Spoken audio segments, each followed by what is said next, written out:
করেছে। আবার গত কয়েকটা দিন ধরে বাড়িতে বাড়িতে গিয়ে বলেছে যে এই ফর্ম ফিল আপটা করো, আবাস যোজনার বাড়ি দেওয়া হবে। সবগুলোকে ছুঁড়ে ফেলে দিয়ে যেভাবে হাজার হাজার মানুষ এখানে উপস্থিত হয়েছেন, মা বোনেরা যেভাবে উপস্থিত হয়েছেন, দূরের কাছে যারা আছেন, আপনাদেরকে ইন্ডিয়ান সেকুলার ফ্রন্টের পক্ষ থেকে সংগ্রামী অভিনন্দন জানাচ্ছি। সত্যি আমি অবাক হয়ে যাচ্ছি। আপনাদের দিকে আমার লড়াই করার মানসিকতা আরো বেড়ে যাচ্ছে, আরো সাহস পাচ্ছি। শুধুমাত্র বাংলার মুকুটবিহীন বাদশাকে জেলের ভাত খাওয়ায়নি।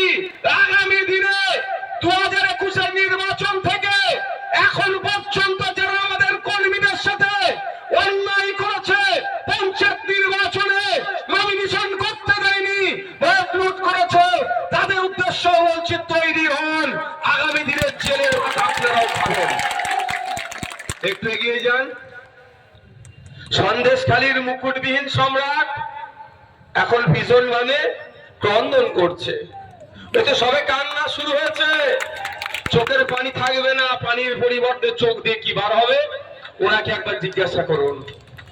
যখন 2021 নির্বাচন ইন্ডিয়ান সেকুলার ফ্রন্টের পক্ষ থেকে এই হাওড়াতে যেমন প্রার্থী দিয়েছিলাম, সন্দেশখালীতে প্রার্থী দিয়েছিলাম, সেখানেও সন্ত্রাস করেছিল, হাওড়াতেও সন্ত্রাস সংগঠিত করেছিল।